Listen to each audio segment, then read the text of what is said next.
অসময়ের আম দিয়ে আচার বানাবো আজ। প্রথমে কড়াইতে কতগুলো সরিষার তেল ঢেলে দিলাম, দিয়ে 3টা শুকনো মরিচ দিলাম এবং 5 ফোড়ন দিলাম।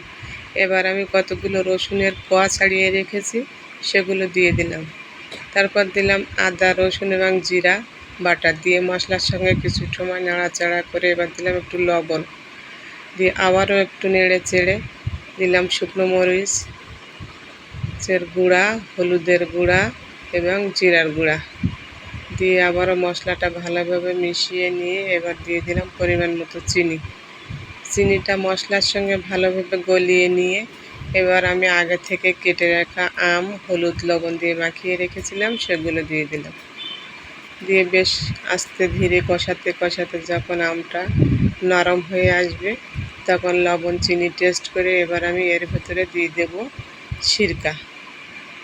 সিরকা দিয়ে আমি নাড়াচাড়া করে সুন্দর মতো মিশিয়ে 5 ফোড়নের গুঁড়ো ছিটিয়ে দেব। তারপর খানিকক্ষণ আঁচে রেখে অল্প আঁচে নাড়াচাড়া করার পরে নামিয়ে নেব মজাদার আমের আচার।